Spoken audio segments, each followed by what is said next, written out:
Everyone, in this video, we are going to see how we can set up Evilginx on Windows or Windows Server. Okay, so it will basically work on any Windows. Okay, so very first thing, I have this particular Windows Server, nice and easy, and I have set up this RDP over the Chrome. So that means in the Chrome browser itself, I can access my Windows Server, something like this. Okay, in case you don't know how to set up it, I will add the link here about the video, and you can click it and you can set up this Chrome RDP thing. Okay, now next thing, how to set up the Evilginx. So very first thing you need to do is you need to have the Chrome browser inside this or any other browser. So I will open this particular Microsoft Edge browser, and here I will say I need to add the Golang. Okay, because Evilginx is designed in the Golang, and that's why in order to run the Evilginx we should have the Golang install. Okay, so I will say Golang download and install, and here I will download for the Windows. So download for the Windows option is available. So let me click on the download, and that should, I think, download for the Windows for us. So let's give some time. Is it downloading started? No, it's not started. So let me do one thing. Let me go a little bit below by scrolling, and it is saying go 1.2 source.tar, and then there is a Darwin AMD.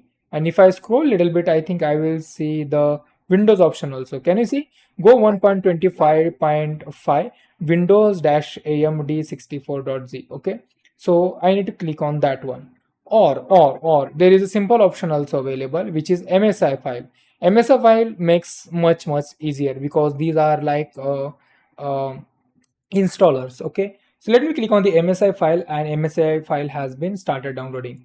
Once it is done, let me open it, click on the next, click on the next one more time, then again and install. Okay, and that should install the Golang on our system or our Windows server. Okay, that was pretty much easy. Now let's give some time because it is getting installed.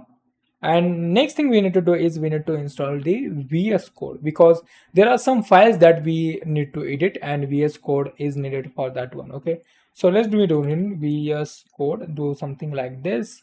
Download the VS Code and click on the Windows download. Okay, and that should download the VS Code right here. Okay, now let me go here and check if the installation of the Golang is complete or not.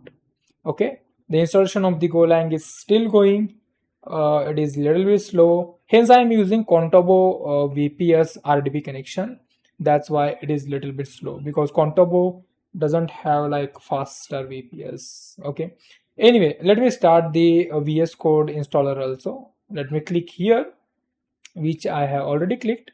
Click on the I accept agreement, and then click on the next, then next, install. Okay, now this particular VS Code installation is also going, and this particular Golang installation is also going. Okay, so let's see which one finishes faster. Okay, once that particular installation has been finished, we need to go to the our Evilginx repository. Okay, so let me go here and type Evilginx. Okay, and it should give you the Evilginx right here in the top. So let's click on this one, and this is the repository of the Evilginx. Here when we click on the code, we get option to git clone, but hence we are on the Windows, I will just say download the zip file. Okay, now this will download the zip file. Okay, the downloading is started or not? No, it's not started yet. Okay, it looks like the installation of the Golang has been finished. So let me click on the finish.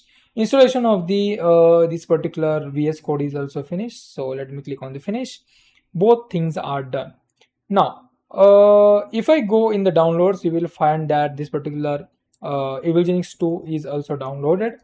So let me minimize it, go to the files, go to the downloads, and Evilginx 2 master has been downloaded. So let me click on the extract all and extract those files right here.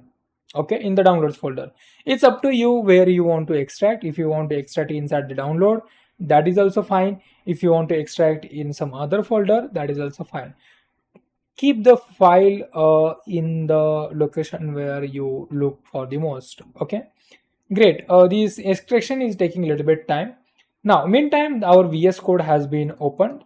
So what I need to do is I need to click on the file, then I will say open folder, and then I will go to the downloads and I will select this folder Evilginx 2 master, whichever we have just downloaded, and we are extracting it. Okay, so extraction process is still in the progress, by the way. Okay, this extraction process is still in the progress. Let's wait until it is finished. Okay, the extraction process has been finished. Now if we expand this VS Code, then we will find there is a Evilginx 2 master folder. Inside that there is a Evilginx binary. It's supposed to be there, but the binary is not there. Okay, because we have got from the GitHub. So we need to build the binary. So in order to build the binary, we need to use this particular build.bat file. Okay, this is the build.bat file. Now, in this bat file, we have the architecture or building, whatever is going, and there is a go command which is responsible for the building. Sometimes this mod dash mod equals to vendor doesn't work for some modified sources. So in that case, you need to add dash mod equals to mod. Okay, but in our case, it will work, I guess. Okay, same goes for this run file also. Great. Now let me do one thing. Let me click this three dot, click on the terminal and new terminal, or you can open the new terminal also, independent terminal. Okay, so if I do ls right here, it is showing Evilginx master folder is available. So I'll say cd into Evilginx. Okay, cd into Evilginx, do ls, and I will see the file. Now what I need to do is I need to run the file called build.bat. Okay, that's the file I supposed to run. So I will say dot slash this one slash, and I'll say build. Okay, build.bat, and I will hit enter button. And now it is saying go is not recognized as an internal or external command. Okay, so now the problem might be we installed the go after we install the VS code. That might be the problem. Okay, I'm not sure. That's supposed to be problem. So let's do one thing. Let me open command prompt right here and let me type go dash dash version, and let's see if go is working. Okay, so that means go is working here. So let me do one thing. Let me quickly close this one and open it again. Okay, so this way might be the variables will be updated. Okay, so I'll say Visual Studio Code, and then we will click on three dot, open the terminal, new terminal. Okay, now once we are inside, we need to go inside the Evilginx folder.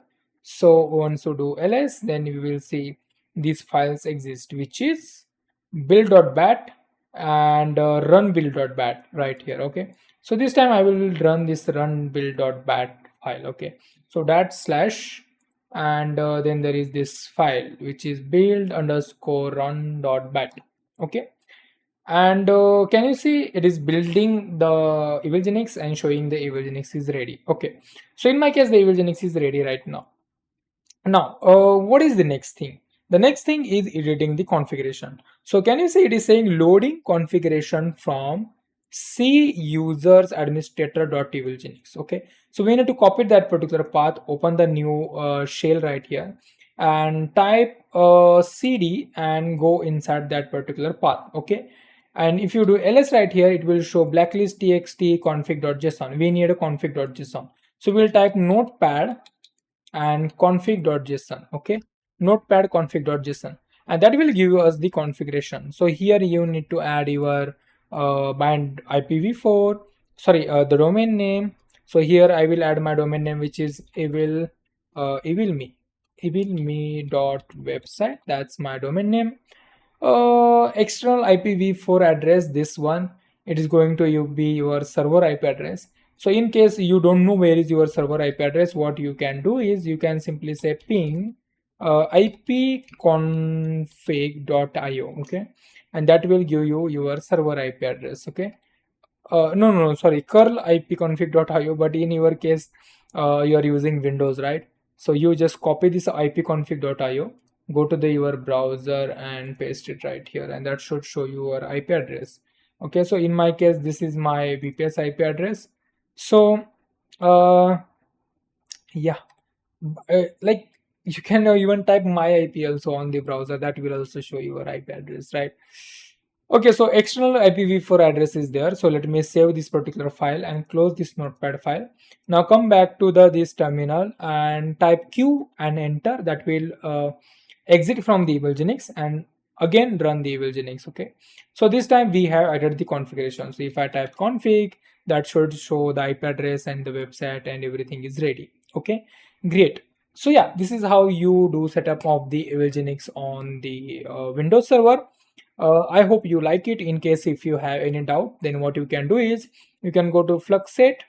I will provide the link in the description also. On this particular website, you will see there are crazy questions asked about the Evilginx, and there are answers given, and there is a whole community which is basically helping each other to understand and learn the Evilginx. So you can come here in case if you have doubts, you can ask any question here. In case you are looking for the courses, then obviously if you click on the shop, you will get a lot of courses available, which is from me. Okay.